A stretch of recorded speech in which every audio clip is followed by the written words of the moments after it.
आप मेहनत करते हो, रोज़ उठते हो, काम करते हो, थकते हो, सो जाते हो और कल फिर वही।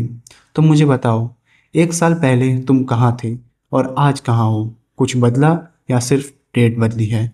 अगर ऑनेस्टली सोचोगे तो बहुत लोग एक ही जगह खड़े मिलेंगे, थके हारे, ग्राइंड कर रहे हैं, आगे नहीं बढ़ रहे। क्यों? क्योंकि उन्हें किसी ने बताया नहीं कि मेहनत करना और सही जगह मेहनत करना ये दोनों अलग है। और आज हम उसी के बारे में बात करेंगे। हम बचपन से एक ही चीज़ सुनते आए हैं, मेहनत करो सफलता मिलेगी। सिंपल इक्वेशन है, मेहनत इक्वल्स टू रिजल्ट। लेकिन ये इक्वेशन पूरा नहीं है। सोचो, एक स्टूडेंट जो रोज़ 10 घंटे पढ़ता है, सीरियस है, डेडिकेटेड है, लेकिन वो गलत सब्जेक्ट पढ़ रहा है। एग्ज़ाम अलग चीज़ पूछेगा और वो अलग चीज़ पढ़ रहा है, तो रिजल्ट क्या होगा? 10 घंटे की मेहनत, ज़ीरो रिजल्ट। अब उस स्टूडेंट को सोचो जो सिर्फ 3 घंटे पढ़ता है लेकिन सही चीज़ पढ़ता है, फोकस्ड, डायरेक्टेड, क्लियर। कौन पास होगा? यही प्रॉब्लम है। हम एफर्ट को मेजर करते हैं, डायरेक्शन को नहीं। कितना किया ये पूछते हैं, क्या किया और क्यों किया ये नहीं पूछते। और यही चीज़ लोगों को सालों तक एक ही जगह अटकाए रखती है। एक फिलोसोफर थे, फ्रेडरिक नीचर। उन्होंने कॉन्सेप्ट दिया, विल टू पावर। लोग सोचते हैं इसका मतलब है ज़्यादा मेहनत करो, ज़्यादा डोमिनेट करो, ज़्यादा हासिल करो। गलत।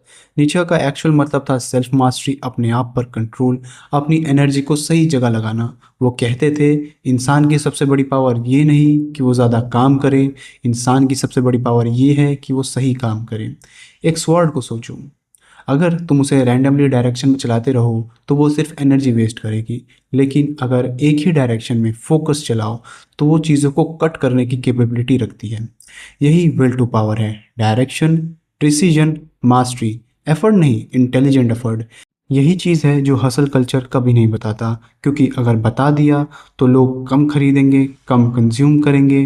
बिजी रहना एक प्रोडक्ट है और ये प्रोडक्ट तुम्हें बेचा जा रहा है। अब सिर्फ थ्योरी नहीं, रियल एग्जांपल्स देखते हैं। विंसेंट वान गॉग पूरी ज़िंदगी पेंट किया, हज़ारों पेंटिंग्स बनाई, रुके नहीं, थके नहीं, ग्राइंड करते रहे। लेकिन अपनी पूरी ज़िंदगी में वो बस एक ही पेंटिंग बेच पाए। क्या वो मेहनत नहीं करते थे? करते थे, बहुत मेहनत करते थे। प्रॉब्लम क्या थी? उन्होंने कभी ये नहीं सोचा कि दुनिया क्या देखना चाहती है। उन्होंने अपना काम सही लोगों तक नहीं पहुंचाया। डायरेक्शन मिसिंग था। आज वो सबसे महंगे आर्टिस्ट में से एक हैं, अपनी मृत्यु के बाद।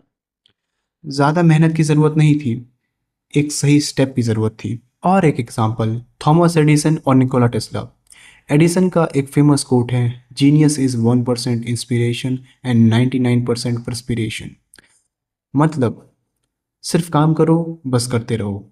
एडिसन ने एक बार टेस्ला को डीसी करंट इंप्रूव करने के लिए कहा।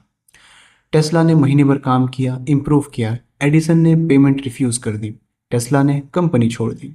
फिर टेस्ला ने एसी करंट को डेवलप किया और आज वो पूरी दुनिया यूज़ करती है। एडिसन के पास ज़्यादा रिसोर्सेज थे, ज़्यादा टीम थी, ज़्यादा फैक्ट्रीज थी। टेस्ला अकेले थे। फिर भी टेस्ला का काम ज़्यादा इम्पैक्टफुल रहा, क्योंकि टेस्ला सही चीज़ पर फोकस कर रहे थे और एडिसन सिर्फ चीज़ें ज़्यादा कर रहे थे। क्वांटिटी वर्सेस डायरेक्शन, डायरेक्शन जीत गया। तो क्या मैं कह रहा हूँ कि मेहनत मत करो? नहीं, मैं कह रहा हूँ मेहनत से पहले एक काम करो, रुको, सोचो, ये काम करने से मुझे क्या मिलेगा? क्या ये सही डायरेक्शन है? क्या इसका कोई रियल आउटपुट होगा? ये 3 सवाल, अगर इनका जवाब क्लियर है तो मेहनत करो, पूरी ताकत से मेहनत करो।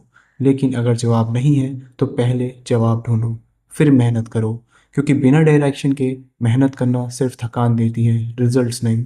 नीचा ने कहा था, बिकम हु यू आर। इसका मतलब ये नहीं कि ज़्यादा करो, इसका मतलब है पहचानो कि तुम क्या बनना चाहते हो, फिर उस डायरेक्शन में सब कुछ लगा दो।